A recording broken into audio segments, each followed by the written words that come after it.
बोले देवादिदेव श्री आदिनाथ भगवान की जय जय जय। देवादिदेव श्री महावीर भगवान की जय जय जय। संत श्रोमणी गुरुवराचार्य श्री विद्यासागर जी महाराज की जय जय जय। नवाचार्य श्री समय सागर जी महाराज की जय जय जय।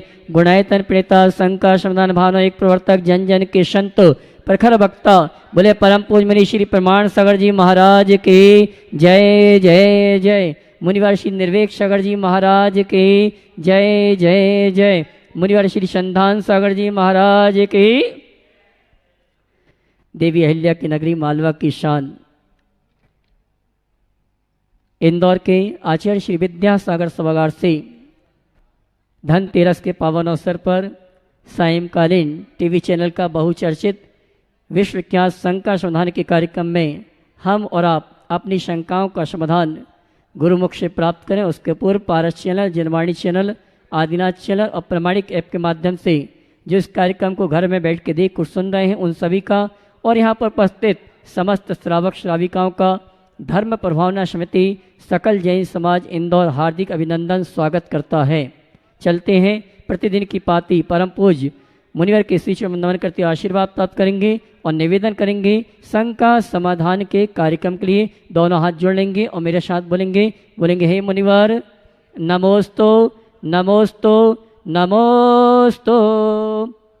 और आइए गुरुवर के आशीर्वाद से हम और आप अपनी शंकाओं का समाधान प्राप्त करें। उसके पूर्व आप सभी के लिए सूचना है परम पूज्य मुनि श्री प्रमाण सागर जी महाराज सत्संग का चातुर्मास ऐतिहासिक अद्भुत अकल्पनीय प्रभावना के साथ आनंद संपन्नता की ओर है और दीपावली के पावन अवसर पर 1 नवंबर को चातुर्मास निष्ठापन के साथ साथ परम पूज्य मुनि श्री का विशेष उद्बोधन हमें आपको मिलेगा और साथ ही परम पूज्य मुनिवर के सानिध्य में अंतिम तीर्थंकर भगवान महावीर स्वामी का निर्माण महोत्सव सकल दिगंबर जैन समाज के समस्त श्रावक श्राविकाओं के साथ मोहता भवन में संपन्न होगा। मैं हमारे इंदौर नगर के समस्त जिनालय के पदाधिकारी समस्त साथियों से कहना चाहूँगा आप अपने अपने जिनालय में 1 तारीख को निर्माण लाडू का कार्यक्रम 8 बजे के पहले संपन्न कर लें, जिससे 9 बजे हम और आप मिलके दीपावली मिलन के साथ साथ निर्माण महोत्सव और परम पूज्य मुनि श्री का विशेष उद्बोधन का सौभाग्य प्राप्त करें। साथ ही 1 नवंबर को निष्ठापन के अवसर पर निर्माण लाडू के पावन प्रसंग पर समस्त सकल जैन समाज इंदौर के श्रावक श्राविकाओं की यहाँ भोजन व्यवस्था स्वल्पाहार की व्यवस्था रखी गई है।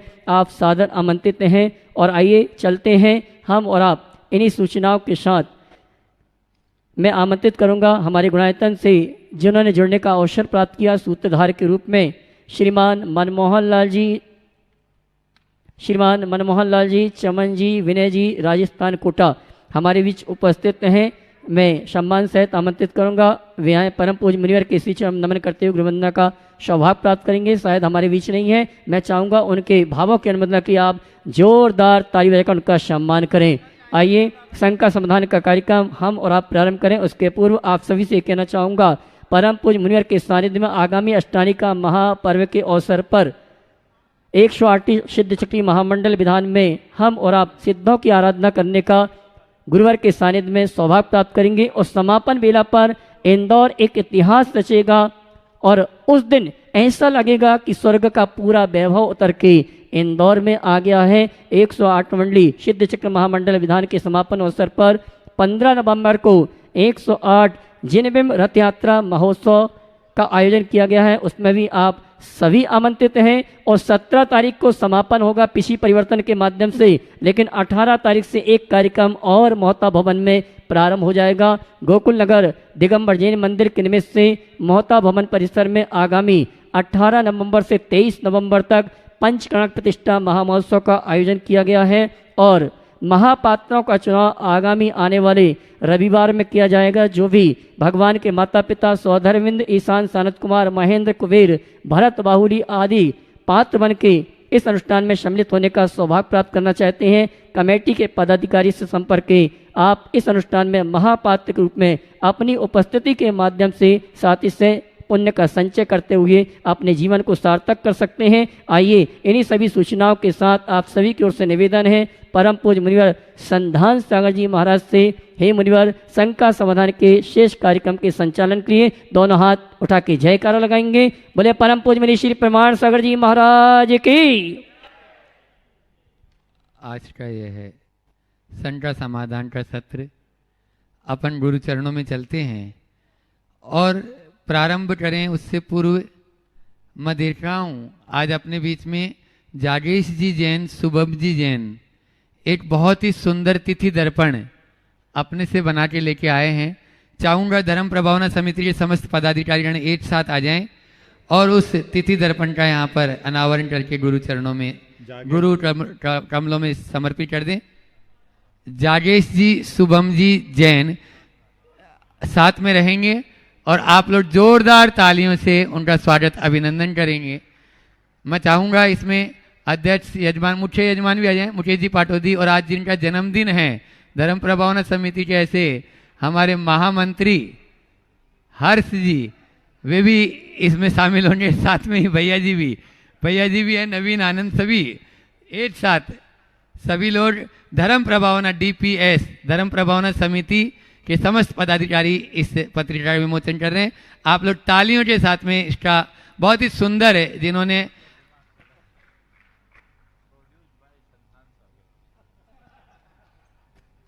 जागेश जी, शुभम जी जैन की बहुत अथक प्रयास से, यह मेहनत से यह पत्रिका आज, और आपको बता दें आप सभी महानुभाव यह पत्रिका इनसे उपलब्ध कर लेंगे। यहाँ के धर्म प्रभावना समिति के कार्यालय में भी उपलब्ध रहेगी।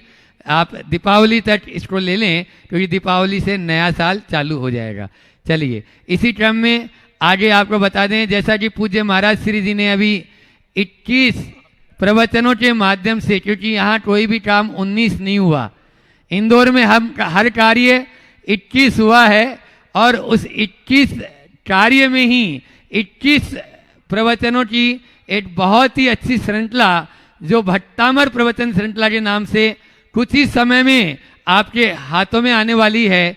आप तैयार हो जाइए और प्रामाणिक ऐप पर जाकर अपनी ओर से वह पुस्तक आज ही प्री बुकिंग चालू है, उसको बुकिंग कर दें। लोग बल्क में तो बहुत लिखवा रहे हैं, जैसे आज भी हमारे पास में दीपक, विवाह, कपिल कासलीवाल, कल्याण भवन, इन्होंने 100 पुस्तकें अपनी ओर से भट्टामर की वह पुस्तकों का ऑर्डर दिया है। जोरदार ताली बजा दी, आ जाएंगी। पूज्य गुरु चरणों में नमोस्तु निवेदित करते हुए आशीर्वाद प्राप्त कर लेंगी और विवाह कासलीवाल अपना प्रश्न भी करेंगी। वे प्रश्न करें उससे पूर्व मैं फिर से चाहूंगा कि बहुत ही सुंदर 2 कलर में आ रही है इस बार जो महाराज जी की ये पुस्तक है।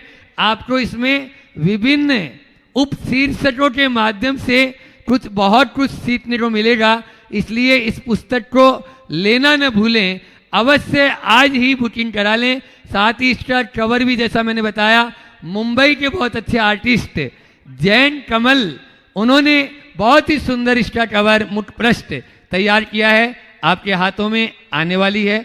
दिल थाम कर बैठिए और अपनी भाव भंगिमा इसी प्रकार से बनाइए। और जो अपने मित्रगण हैं उनको भी इस बात की सूचना दीजिए कि आज ही इसकी प्री बुकिंग अपन करके गुरु चरणों में अपनी एक यह विनयांजलि भी प्रस्तुत होगी, उनके प्रति अपना समर्पण भी प्रस्तुत होगा। मैं चाहूँगा विभाजी कासलीवाल जिन्होंने आज 100 पुस्तकें भी अपनी ओर से की, कल्याण भवन भी अपना प्रश्न रखेंगी और उसके बाद में सुचि जी जैन इंदौर तैयार रहेंगे। महाराज जी मैं कहना चाहूँगा, सिद्ध चक्र महामंडल विधान में अभी 3-4 वर्ष से देख रहा हूँ जितनी भी केसर लगती है हमारी श्रीमती विभाजी कासलीवाल कल्याण भवन की ओर से प्राप्त होती है। जोरदार तालियां का सम्मान करें। मतलब इस बार भी उनकी नमोस्तु गुरुदेव। गुरुदेव, अभी घर घर में दिवाली का माहौल है, घर घर में सफाई चल रही है और घर घर में पत्ते खेले जा रहे हैं।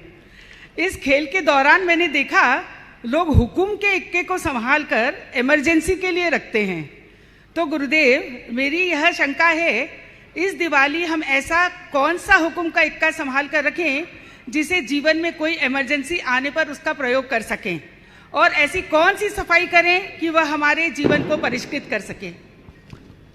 बहुत अच्छा सवाल आपने किया है। ऐसा कौन सा हुक्म का इक्का हम संभाल कर रखें जो हमारे जीवन को सुरक्षित कर सके। मैं तो कहूँगा श्रद्धा हमारे जीवन का ऐसा हुक्म का इक्का है जो हमारे जीवन में समाहित हो जाए तो समग्र जीवन सुरक्षित हो जाए, फिर कुछ कहने सोचने जैसी बात शेष नहीं रहे। अपनी श्रद्धा को अंतरंग में स्थायी रूप से बना के रखना चाहिए। सब खो जाए और श्रद्धा बची है तो सब सुरक्षित है। श्रद्धा खो जाए और सारी दुनिया बची तो कुछ भी सुरक्षित नहीं। तो अपनी श्रद्धा को पक्की बना कर रखने का प्रयत्न करना चाहिए। जहाँ तक सफाई है तो मैं कहूँगा अंदर के कषायों की सफाई करें, भीतरी मलिनता को साफ करें तो हमारा जीवन अपने आप धन्य। नमोस्तु गुरुदेव। नमोस्तु। सुचि जी जैन इंदौर, और उसके बाद में तैयार रहेंगे आज अपने बीच में उपकार परिवार से पूना से गौरव जी जैन अपने परिवार के साथ में। मुनि संघ के चरणों में 3 बार नमोस्तु नमोस्तु नमोस्तु। मैं महाराज जी सुचि जैन बैंगलोर से आई हूँ। मेरा प्रश्न यह है कि जीवन में जब परेशानियाँ आती हैं तो हम कहते हैं पुराने जन्म के बुरे कर्म हैं, तो उन कर्मों को नष्ट कैसे करें? और हम महानगर में रहते हैं तो हम हफ्ते में सिर्फ एक ही बार मंदिर जा पाते हैं, तो कैसे नष्ट किया जाए बुरे कर्मों? बहुत अच्छा सवाल। ये बात सही है कि हमारे साथ कर्म जुड़े हुए हैं और कर्म जन्म जन्मांतरों के। हम जो भी भोगते हैं अपने कर्मों को ही भोगते हैं। अशुभ को शुभ से मिटाया जा सकता है। जो कर्म बनते वो भी भावों से बनते हैं, तो उसे मिटाने के लिए भी भाव ही काम आते। महानगरी जीवन बहुत व्यस्त जीवन होता है और उनके लिए सब तरह की धार्मिक क्रियाकलाप कर पाना प्रतिदिन संभव नहीं होता। लेकिन उनके लिए मैं 2 सुझाव देता हूँ। पहला काम तो ये कि नया अशुभ कम से कम बंधे, ऐसी सावधानी रखो। मतलब हम धर्म न कर पाए इसकी चिंता नहीं, अधर्म ना हो इस पर ध्यान रखें। आजकल महानगरों में धर्म तो करते नहीं, वीकेंड में जो अधर्म होता है ना वो सारा बंटाधार कर देता है। मेरी बात को आप लोग अच्छे से समझते हो। तो मर्यादा हमें बचा के रखनी है और अधर्म से बचना हमारी पहली प्राथमिकता।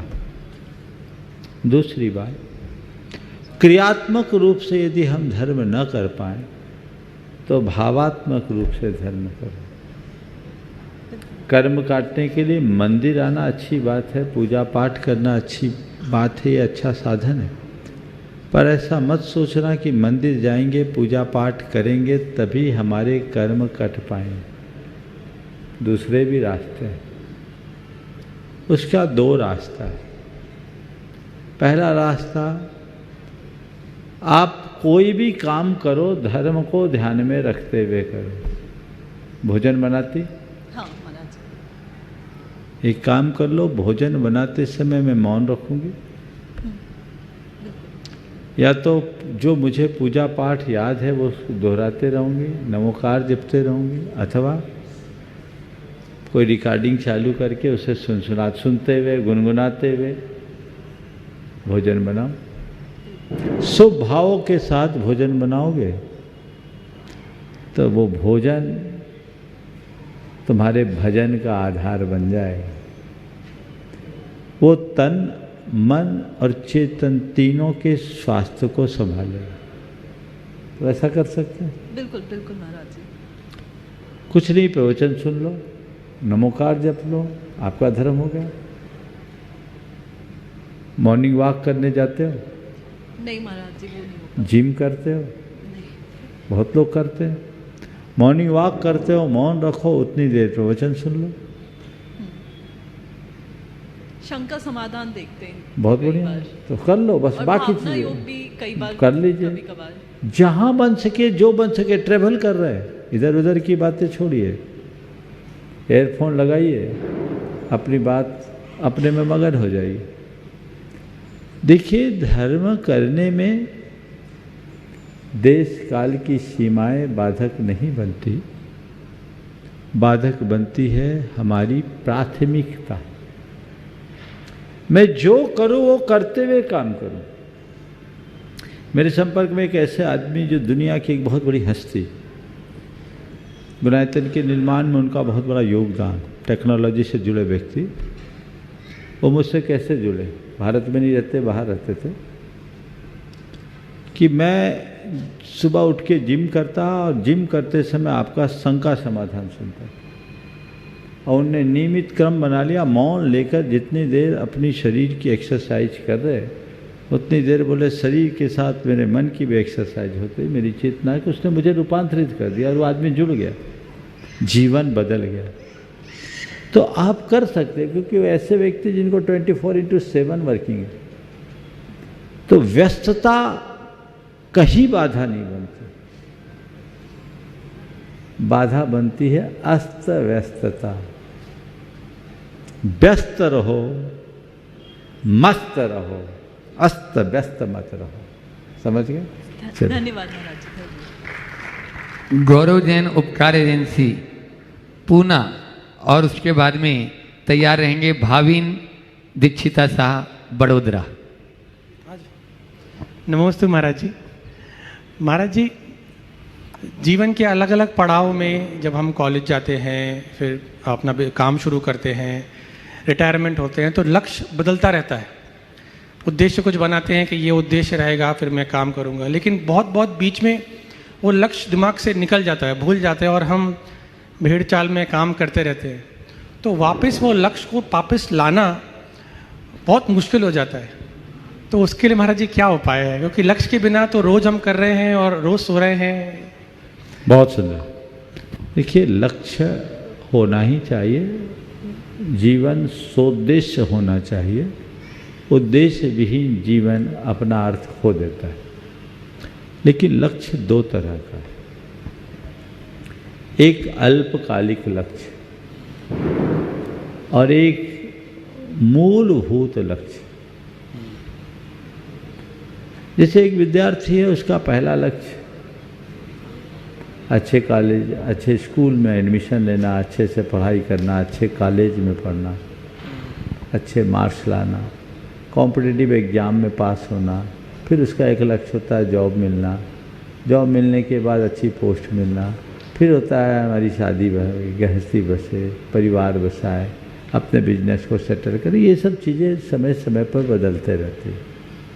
ये सब अल्पकालिक लक्ष्य है, और इन लक्ष्यों की पूर्ति में व्यक्ति अपने आप को सफल भी मानता है।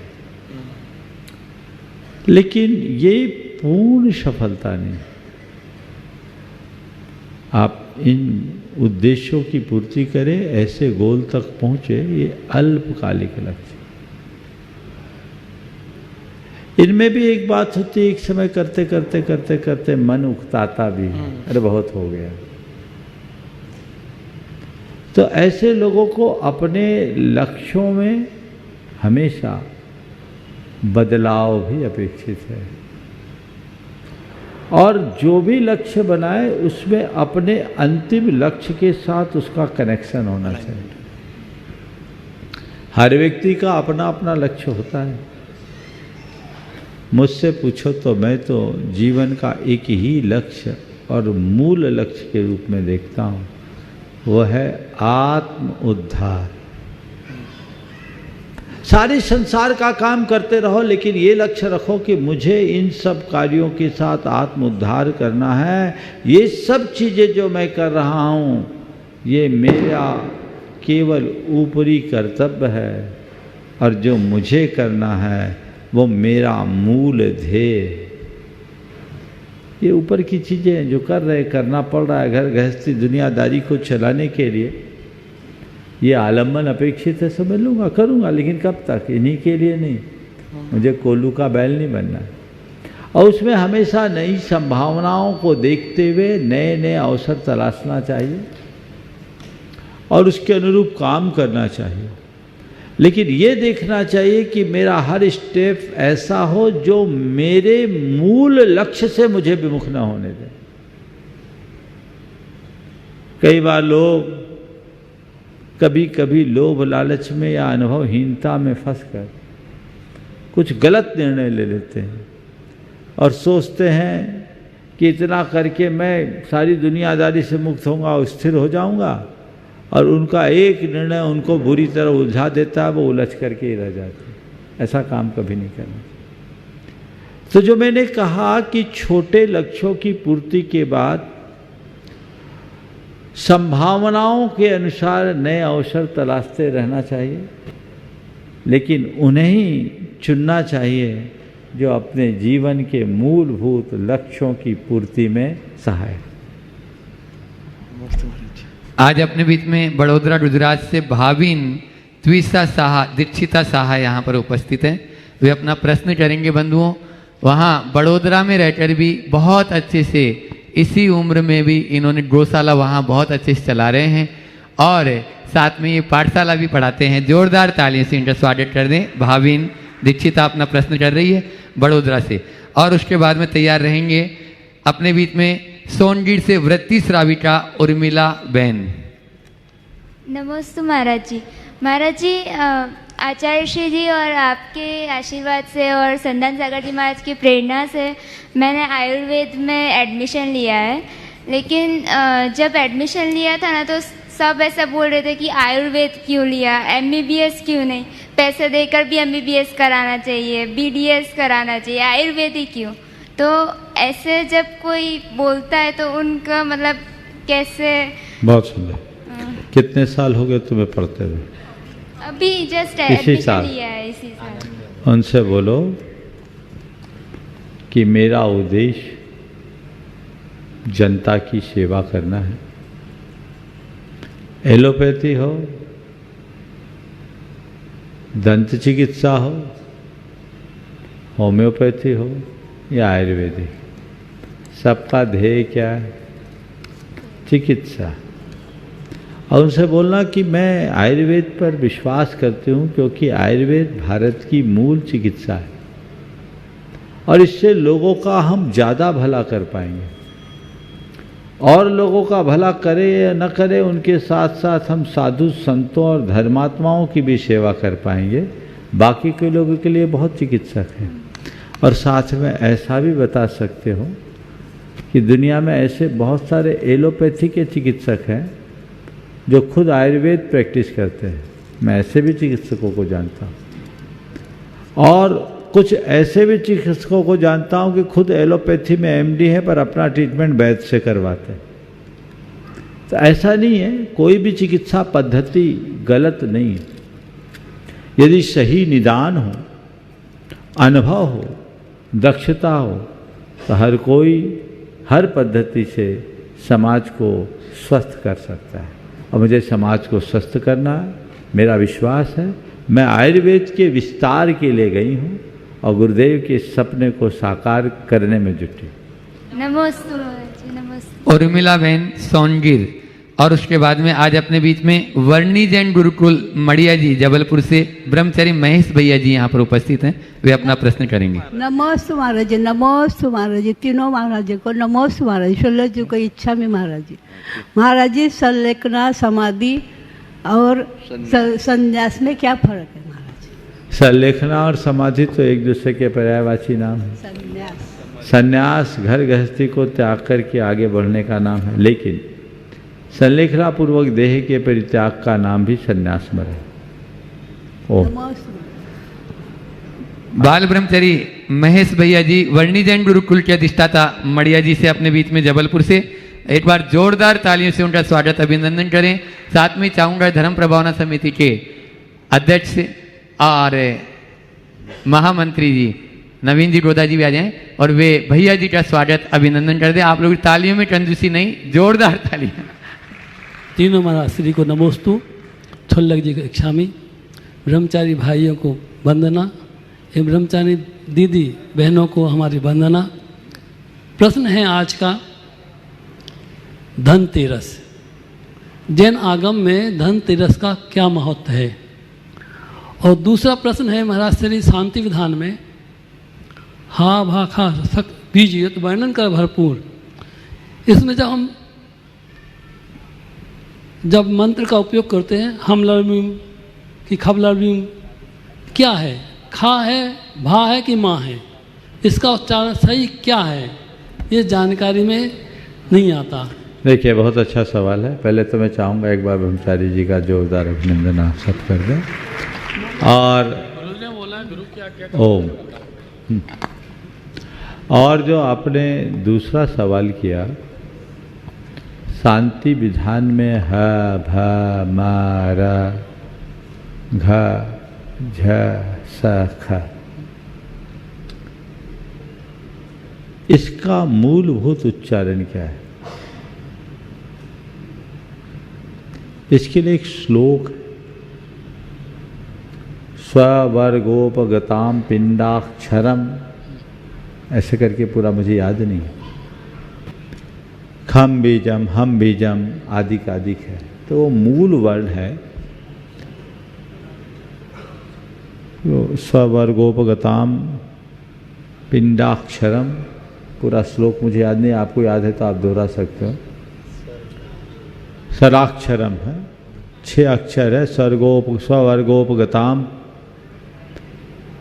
बीजम पिंडाक्षरम, ऐसा करके है। तो उसका जो शुद्ध उच्चारण है मैं बाकी निष्पत्ति करके बता दूंगा। संस्कृत का सिद्ध शांति विधान प्रकाशित हुआ है, बाहर स्टॉल पर उसकी पुस्तक भी उपलब्ध होगी। उसके प्रस्तावना में इसको विस्तार से लिखाया गया है। उसका शुद्ध उच्चारण है हम ल्वर र्यूम, 7 स्वरम है एक्चुअल में, 6 स्वर है उसमें। सर्गोपगताम पीड़ा 7 स्वरम, तो पिंड है। और स्ववर्गोपगताम हम बीजेन संयुक्तम शांतिनाथम नमाम्यहम्, ऐसे करके है। तो हम बीज लिया, 6 स्वर मिलाया। इन 6 स्वरों को एक दूसरे से जोड़ने में जो उसकी संधि हुई, तो उसमें पिंडाक्षर को मिला करके, जैसे सबसे पहला है मैं 1 का उच्चारण दूंगा, हम ल्वर र्यूम, क्या बोलेंगे? हा पूरा है, हम बीजेन है, हम ल्वर र्यूम, भम ल्वर र्यूम, समझ गए?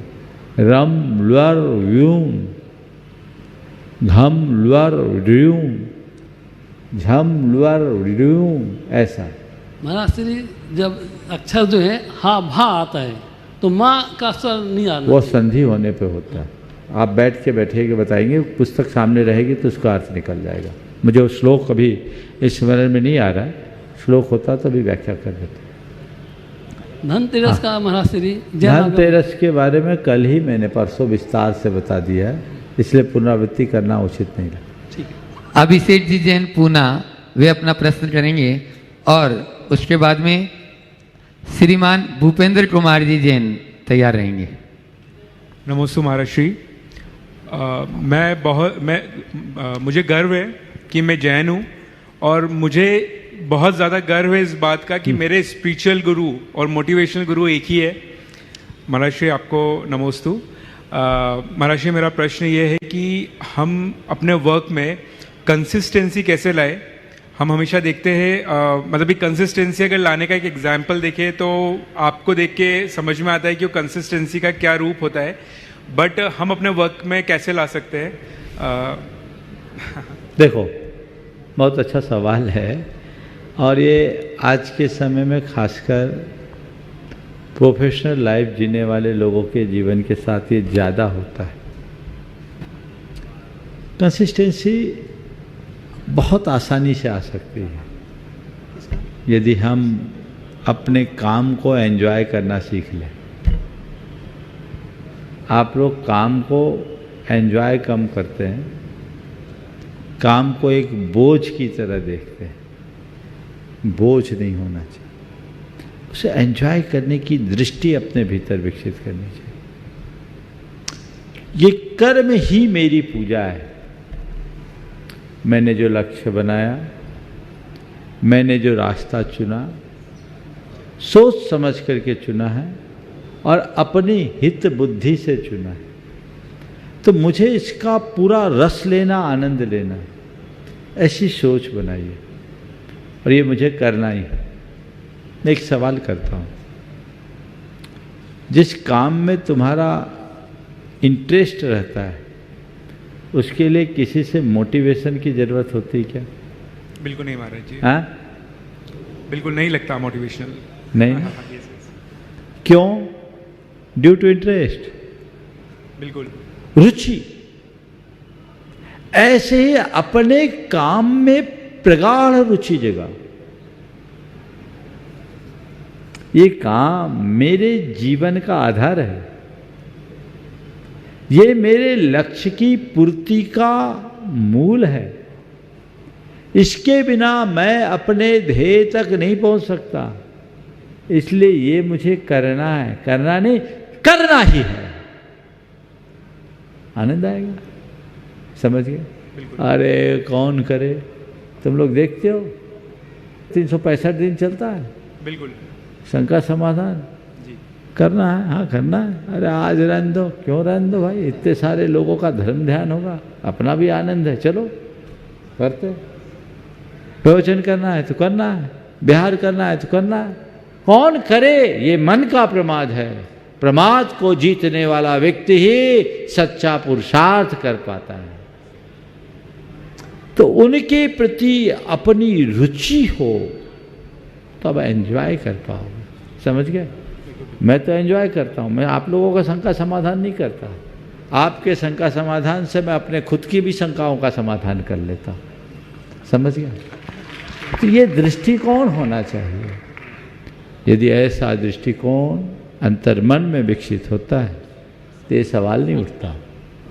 ये हर क्षेत्र के लोगों के लिए बोल रहा हूँ, चाहे वो एक बिजनेस से रिलेटेड हो, चाहे एक स्टूडेंट की बात हो, या घर गृहस्थी के काम करने वालों की बात हो। अरे कौन करे रोज रोज किचन में काम? उकताहट आती है, छोड़ो चलो बाहर जाते हैं। अरे क्यों? नहीं, ये मेरे घर का काम है और इससे मुझे 2 लाभ है। पहला लाभ मेरी फिजिकल एक्सरसाइज हो रही और दूसरा लाभ घर का खाना हाथ से बनाने से पूरा घर स्वस्थ रहता है, सबकी हेल्थ ठीक है। ये सोच रख लो। बाहर खाएंगे स्वास्थ्य भी बिगड़ेगा, हेल्थ भी बिगड़ेगी और वेल्थ भी खराब होगी। ये सोच मतलब कुल मिलाकर के आप किसी भी क्षेत्र में जाए, पढ़ाई करना है, पढ़ाई करना है, पढ़ाई नहीं करेंगे पिछड़ जाएंगे। हमारा टारगेट है, हमें उस टारगेट को अचीव करना है, तो वहाँ तक जाने के लिए मुझे इस चाल से चलना ही पड़ेगा, है ना? देखो मैच देखा तो मैच खेलते समय, खासकर क्रिकेट की बात कर रहा हूँ, कोई भी टीम उतरती है तो किस लिए उतरती है? जीतने के लिए। जीतने के लिए। जी। और जीतने के लिए क्या करती है? एक टारगेट बनाती है, टारगेट के अनुसार खेल खेलती है, खेल रही है टारगेट के साथ, टारगेट को अचीव करने का पूरा प्रयत्न भी करती है, अपनी तरफ से कोई ढील नहीं देती। लेकिन उसके बाद भी कई बार ऐसा होता है, कोई टारगेट तक पहुंच जाते, कई टारगेट को भी पार कर देते और कई बीच में ही फुस हो जाते, होता है। लेकिन उसके बाद वो हताश नहीं होते, दोबारा दोहरी मेहनत से फिर करते हैं। तो कई बार ऐसा भी होता है, कोई बल्लेबाज 0 में आउट होता है तो कभी सीधे सेंचुरी और डबल सेंचुरी ठोक देता है। यही तो मोटिवेशन है। ध्येय के प्रति समर्पण हमारे जीवन में निरंतरता लाती है। विफलता के बाद या पर्याप्त सफलता न मिलने के बाद भी उत्साह को बरकरार रखती है, स्थिरता बनाए रखती है। तो वो अपने अंदर जगाओगे, सुनिश्चित सफल होगे। नमस्ते महर्षि। नमस्ते। श्रीमान भूपेंद्र कुमार गुणमाला जी, अतुल जी जैन, इंदौर, जो आज गुणायतन निधि के रूप में भी ये जुड़े हैं। जोरदार ताली से उनका स्वागत अभिनंदन कर दें और चाहूँगा वहीं पर उनका अशोक जी शास्त्री सम्मान कर दें। साथ में अशोक जी शास्त्री भी वहीं पर हैं। प्रश्न करें और उसके बाद में तैयार रहेंगे अनुरिमा जैन पूना। नमोस्तु भगवान, आपके दर्शन करके हमारे सब संकट खत्म हो गई है। आशीर्वाद दीजिए, आज हमने आपके दर्शन करके धन्य हो गए हम लोग। ओम चलो आगे। अनुरिमा जैन पूना और फिर तैयार रहेंगे राज मेहता, अपने बीच में अहमदाबाद से हैं, वे तैयार रहेंगे। हाँ अनुरिमा जी बोलें, प्रश्न बोलें आप अपना। मुनि संघ के चरणों में त्रैबार नमोस्तु नमोस्तु नमोस्तु। महाराज जी, मेरा जो सवाल है वो बच्चों से रिलेटेड है थोड़ा। जैसे आजकल के बच्चों को संस्कारित करना माता पिता के लिए एक बहुत बड़ा कार्य हो गया है। जैसे हम उनको पुराण समझाते हैं तो वो बोलते हैं कि नहीं, स्कूल की पुस्तक में रामायण अलग कहती है, महाभारत अलग कहती है। तो उसमें बच्चों को कैसे समझाएं और सामंजस्य कैसे बिठाएं, क्योंकि स्कूल में भी वो गलत नहीं बोल सकते और वो बोलते हैं तो फिर बाकी लोग उनको नकार देते हैं। तो ऐसे में देखो, क्या बहुत अच्छा सवाल है और इस बात को बहुत ही मनोवैज्ञानिक, तार्किक और व्यवहारिक तरीके से समझाना चाहिए। सबसे पहले बच्चों के मन में एक बात बिठाना चाहिए कि भारत में अनेक धर्म हैं और अनेक धर्म को मानने वाले अलग अलग लोग। हर धर्मों में जैसी उनकी मान्यता, उनने महापुरुषों को उसी तरीके से प्रस्तुत किया। उनसे बोलो कि जो स्कूल में हमें पढ़ाया जाता है, टेक्स्ट बुक में जो आता है, वह सब बहुसंख्यक लोगों की मान्यता को ध्यान में रखकर किया जाता है। उनसे बोलो कि तुमने जो पढ़ा उसको पढ़ा, ठीक है, उसकी अच्छाई बुराई की बात अभी हम तुमसे नहीं करते। तुम जैन धर्म की बात को सुनो और समझो। जैन धर्म में आत्मा में ही परमात्मा बोला, अप्पा सो परमात्मा, आत्मा को ही परमात्मा कहा है। बेसिक जो फंडामेंटल है वो उन्हें समझाइए, आत्मा क्या है, परमात्मा क्या है। और उन्हें बोले कि जैन धर्म में जो बातें हैं पूरी तरह मानवीय हिसाब से बोले। तुमने उन पुराणों में जो बातें आई उनको पढ़ा, अब जैन पुराणों में पढ़ो और देखो ये कितना सटीक बैठता है। ये मानवीय रूप में जैन धर्म के अनुसार रावण राक्षस नहीं था, राक्षस वंशी था। वो राक्षस होता तो उसकी स्त्रियां इतनी सुंदर कैसे होती। जैन धर्म के अनुसार हनुमान, बाली, सुग्रीव आदि वानर नहीं थे। वानर उनके वंश का नाम था। वानर शब्द में वा और नर दो शब्द हैं। वा का अर्थ होता है श्रेष्ठ और नर यानी मनुष्य। जो श्रेष्ठ मनुष्य वे वानर कहलाते थे, तो बहुत हाईटेक थे। वे हम जैसे सामान्य मनुष्यों से ज़्यादा उन्नत टेक्नोलॉजी से युक्त थे। वे विद्याधर थे, उनके पास विद्याओं का बल था और उस विद्या के बल पर वे अपने सभी कठिन कार्यों को भी सरल बना लेते। तो उनको ये बताओ कि वो तद्भव मोक्षगामी थे। अगर वो वानर होते तो उनकी स्त्रियां मनुष्य के रूप में क्यों? उन्हें ये बताओ, हमें किसी भी धर्म और किसी परंपरा की बात पर कटाक्ष करना उचित नहीं, लेकिन हमें समझना है कि हमारे धर्म में जो बातें बताई गई है वो किस दृष्टि से बताई गई है। अच्छा है, उसको स्वीकार करो। फिर ऐसे बच्चों को एक बात सुनाओ। जैन जगत में एक महान साधक हुए गणेश प्रसाद जी वर्णी, आपने नाम सुना? बच्चों को गणेश प्रसाद जी वर्णी के बारे में बताओ कि वो जन्मतः जैन नहीं थे। वे एक असाटी वैश्य थे। उनके घर के सामने एक जैन मंदिर था। उत्तर प्रदेश ललितपुर जिला के मड़ावरा गांव में उनका जन्म हुआ था। घर के ठीक सामने जैन मंदिर था। जैन मंदिर में पद्म पुराण पढ़ा जाता था, जो जैन रामायण है। जैन धर्म में श्री राम का एक नाम पद्म था। वो पद्म पुराण सुनते सुनते उनके पिछले जन्म का कोई संस्कार होगा, जैन धर्म के प्रति अनुराग हो गया, वो जैन बन गए। और जैन बनकर महान जैन संत बने क्षुल्लक गणेश प्रसाद वर्णी, जिन्होंने शाद्वाद महाविद्यालय, बरनी भवन मोराजी जैसे, उदासीन आश्रम इसरी जैसे कई बड़े बड़े शिक्षा केंद्रों को स्थापित किया। बरवा सागर में भी एक खोला, न जाने कितना। तो बच्चों को ये समझा, उन प्रसंगों को उन्हें सुनाओ, खुद भी आप पढ़िए, बच्चों के हृदय में उसका बहुत प्रभावी असर होगा और फिर उन्हें दोबारा कुछ कहने की ज़रूरत शेष नहीं रहेगी। समझ गए? नमस्ते महाराज जी, एक और छोटा सा सवाल था। आज एक ही पूछे तो अच्छा है, बहुत सवाल है। नमस्कार। आज अपने बीच में जो छोटी सी उम्र में बड़ी ऊंचाइयों को जिन्होंने छुआ और जो भारतीय सिद्धांतों के मार्ग पर चलकर जिनको गर्व है भारतीय सिद्धांतों के ऊपर, ऐसे राजजी मेहता अपने बीच में है। जोरदार तालियों से उनका स्वागत अभिनंदन करें। और चाहूँगा कि धर्म प्रभावना समिति के अध्यक्ष वहीं पर जाकर उनको पीठ दुपट्टा से उनका स्वागत अभिनंदन कर दें और वे अपना प्रश्न करें और उसके बाद में तैयार रहेंगे हर्ष जी जैन, महामंत्री धर्म प्रभावना समिति। हाँ, जोरदार ताली बजा दीजिए। राज अपना प्रश्न कर रहे हैं, मुख्य यजमान भी स्वागत गुरुदेव के चरणों में त्रिवार नमोस्तु नमोस्तु नमोस्तु।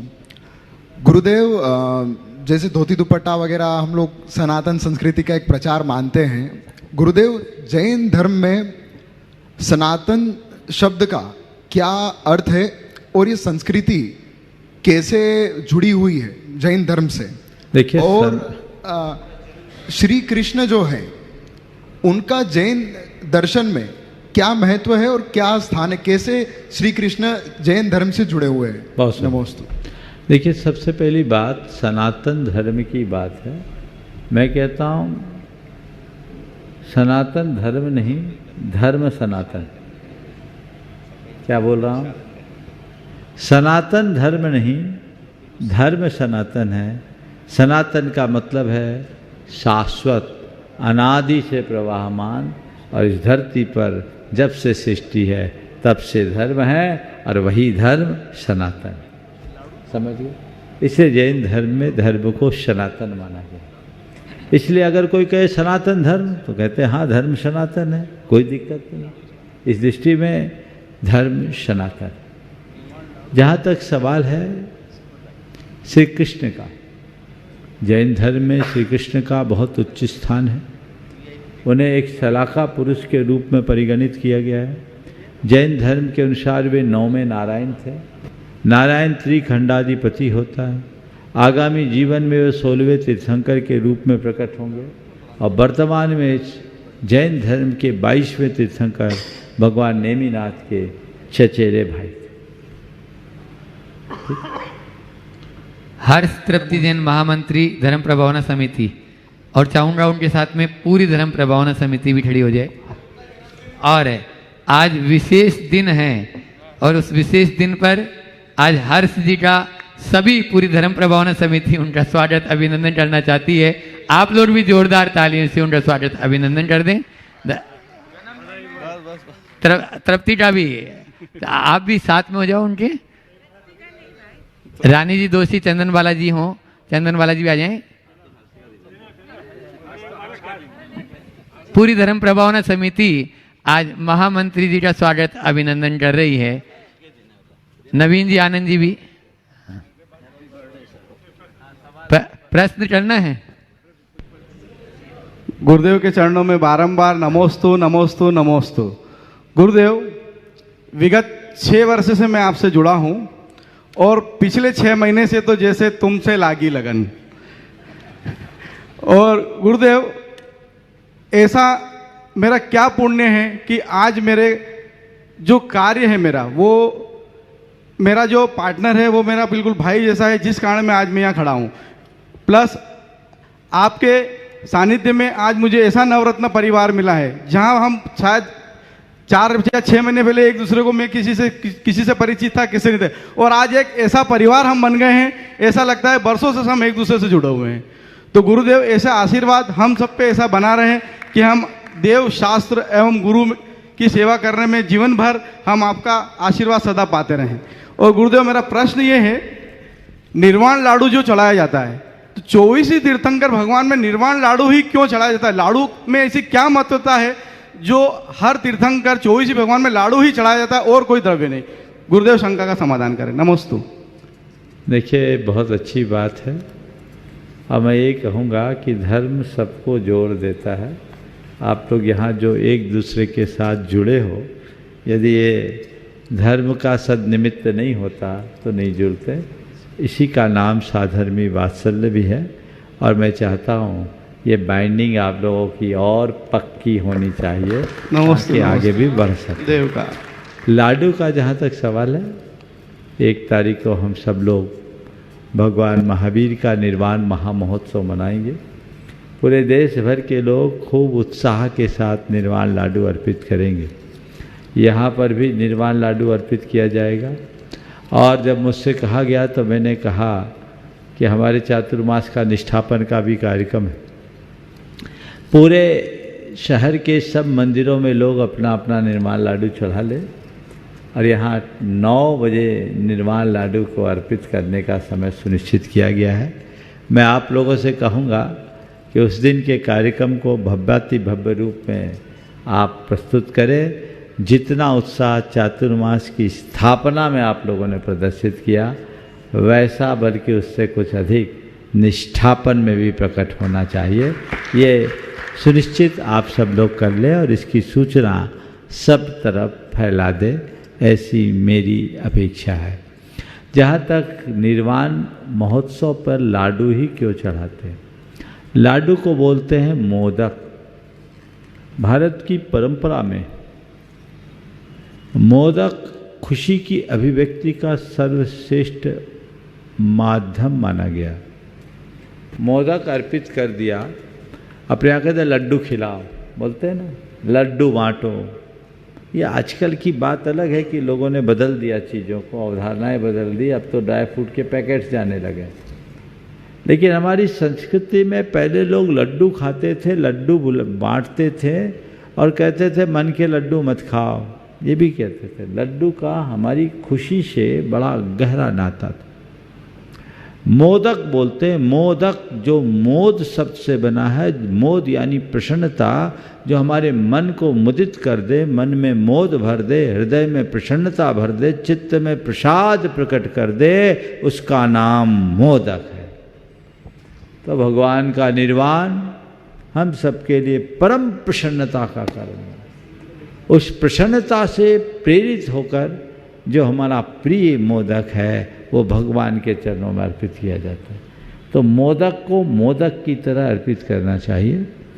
इस प्रसंग में एक बात और कहूँगा कि आजकल लाडू चढ़ाने के नाम पर कई कुरीतियाँ चल पड़ी। लोग लड्डू चढ़ाते हैं तो लड्डू में विभिन्न आकृतियाँ बना देते हैं, कई लोग मंदिर बना लेते हैं, कई कुछ और बना दे। ये बिल्कुल कुपरंपरा है। आगम में ऐसी कोई व्यवस्था नहीं है। और आप ऐसे प्रतीक बनाते जो नष्ट भी होते हैं, वो अप्रत्यक्ष रूप से पाप का भी कारण बनते हैं। अब लाडू चढ़ाए जो पहले चढ़ता था, आजकल प्रतियोगिताएं भी होने लगी, तो उसके पीछे वो भाव खत्म हो गया। जिसके लिए लाडू चढ़ाया जा रहा है वो गौण लाडू प्रमुख बनने लगा। ये बातें ठीक नहीं है।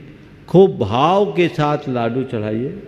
और जो पहले मटके में लाडू का आकार दिया जाता था, उसी समय मटके को फोड़ा जाता था, बड़े बड़े लाडू होते थे, वो चढ़ाते थे, वही सम्यक रीति है। अब तो ये इतने कुंटल का, इतने वजन का, ये सब चीज़ें थोड़ी मुझे सुसंगत सी प्रतीत नहीं होती। जिसके लिए लाडू चढ़ाया जा रहा वह प्रमुख होना चाहिए। लाडू को लाडू के स्वरूप में रखना चाहिए ताकि उससे हमारी भाव अभिव्यंजना भी अच्छी हो सके और लोगों को प्रेरणा भी प्राप्त हो सके। आशा है इस बार के दीपावली में आप सब लोग इसका ध्यान रखें। प्रीतम जी डंडवाल। अशोक जी बोले। नमस्ते महाराज श्री। आज हर्ष भाई का जन्मदिन है 48वां, और अभी क्रिकेट का टाइम चल रहा है, तो 48 जो बनाता है वो 50 बनाता है, 50 के बाद 75। और में धर्म भावना समिति ये शुभकामना देती है कि निश्चित रूप से आपका शतक बनेगा। इस अवसर पर हम शुभकामना धर्म भावना जीवेद सरदा सतम, पर तब तक ये मुनि बन जाएंगे। गुरुदेव एक छोटा सा निवेदन है, छोटा सा निवेदन है गुरुदेव। गुरुदेव नमोस्तु। दिग्गज नरसिंहपुरा समाज का जैसे आपने क्लर्क कॉलोनी में संत सदन का भूमि पूजन कर दिया है। गुरुदेव, हमारा भी निवेदन है कि नरसिंहपुरा समाज का भी संत सदन बनना है, जिसमें साधुओं की उपलब्धता वहाँ हो सके हमें, तो इसलिए आप हमें आशीर्वाद दीजिए और नरसिंहपुरा की मंदिर भावना भाई। हाँ, प्रीतम जी रंगवाल पुणे, वे अपना प्रश्न करेंगे और उसके बाद में अपने बीच में ब्रह्मचारिणी मीना दीदी, इधर खड़ रहे हैं। हाँ, मीना जी शास्त्री, बोलो। गुरुवर के चरणों में त्रिवार नमस्तु नमस्तु, कोटि कोटि नमन। गुरुदेव, मेरा प्रश्न ये है कि हम अभी धर्म में जाते हैं और धर्म के कार्यक्रम में भाग लेते हैं, हम अपनी अध्यात्म में प्रगति कैसी हो रही है, या नहीं हो रही है, ये कैसे जाने और उसे कैसे बढ़ाएं? अपने भाव जगत को देखने की कोशिश करो, मेरी भावधारा कैसी है, मेरी विशुद्धि कैसी है, उसमें हीनाधिकता तो नहीं हो रही। इन बातों को हम ध्यान में रख करके चले उत्तरोत्तर, तो हम निश्चित अपने आप को आगे बढ़ा सकेंगे।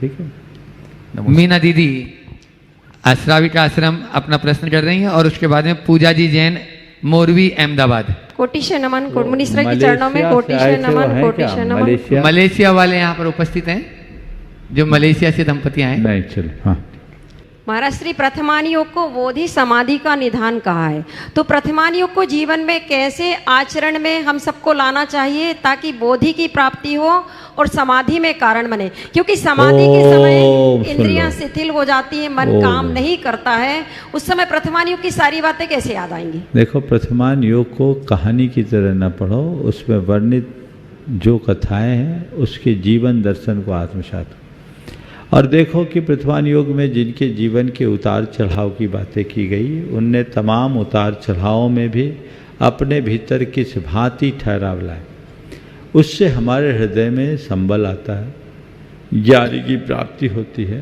परिणामों में स्थिरता आती है। उन महान महान आत्माओं ने जिस तरह से कष्टों को सहा, हम भी सह ले, ऐसी दृष्टि विकसित होती है। यही बोधि समाधि निधानम का मूल आधार है। पूजा जैन मोरवी अहमदाबाद से और उसके बाद में काजू उज्जवल जैन नसिया जी अपना प्रश्न करेंगे। गुरुवर को 3 बार नमोस्तु नमोस्तु नमोस्तु। गुरुवर, हमारा प्रश्न है, हमारे मोरबी में जो मंदिर है वहाँ पर शांति धारा नहीं होती है, क्या हम घर पे शांति धारा का पाठ कर सकते हैं? अब मंदिर में नहीं होती तो शांति रखो, आपके करने से वहाँ अशांति धारा हो जाए तो गलत है। घर में पाठ दोहरा लो, कोई बुराई नहीं। चलिए, उज्जवल जैन काजू भाई नसिया जी, वे अपना प्रश्न करेंगे और उसके बाद में भैया जी कुछ सूचना देंगे। नमोस्तु महर्षि, सभी मुनिराजों के चरणों में बारंबार नमोस्तु, सभी छुल्लक जी के चरणों में बारंबार इक्षामि। महर्षि, मेरा प्रश्न है कि लोगों को पता होता है कि गुटखा खाने से कैंसर होगा, फिर भी लोग गुटखा खाते हैं। लोगों को पता होता है कि बुरे काम करने से लोगों का दिल दुखेगा, फिर भी लोग दिल दुखाते हैं। और लोगों को ये भी पता होता है कि हमारी थोड़ी सी प्यार भरी बातों से और अपनत से हम सबको अपना बना लेते हैं, फिर भी ये प्यार और अपना तो लोग दूर क्यों रखते हैं? सब लोग दुर्योधन की संतान। जानामि धर्मम नचे में प्रवृत्ति और जानामि अधर्मम नचे में निर्वृत्ति। मैं धर्म को जानता हूँ पर उसमें प्रवृत्त नहीं होता, अधर्म को जानता हूँ उससे निर्वृत्त नहीं होता। ये प्रवृत्ति जब तक बनी रहेगी तब तक क्या होगा? इसलिए दुर्योधन नहीं, युधिष्ठिर को अपना आदर्श बनाओ, तब जीवन आगे बढ़ेगा। मैत्री शरण गुप्त की 4 पंक्तियाँ याद आ गई, उसे सुनाकर पूरा करता हूँ। जब देखिए विपरीत पथ ही हाय हमने ले लिया, जब देखिए विपरीत पथ ही हाय हमने ले लिया, श्री राम के होते हुए आदर्श रावण को किया। जब देखिए विपरीत पथ ही हाय हमने ले लिया, श्री राम के होते हुए आदर्श रावण को किया। हम हैं दुर्योधन के अनुज, तजकर युधिष्ठिर को अहो। हम हैं दुर्योधन के अनुज, तजकर युधिष्ठिर को अहो। सोचे भला तो फिर हमारा पतन दिन दिन क्यों न हो। सोचे भला तो फिर हमारा पतन दिन दिन क्यों न हो। यहीं पर विराम, आगे की सूचना अभय भैया। बोलिए परम पूज्य आचार्य गुरुवर श्री विद्यासागर जी। हाँ जी, सभी के लिए सूचना है 1 नवंबर बहुत ही महत्वपूर्ण दिवस है। चातुर्मास निष्ठापन के साथ परम पूज्य मनीषी का विशेष उद्बोधन और सकल दिगंबर जैन समाज इंदौर के समस्त श्रावक श्राविकाओं के द्वारा सामूहिक दीपावली मिलन समारोह के साथ निर्माण महोत्सव का आयोजन किया गया है। इसमें सभी आमंत्रित हैं और सभी के स्वल्पाहार की व्यवस्था धर्म प्रवाह समिति द्वारा की गई है। आप सादर आमंत्रित हैं।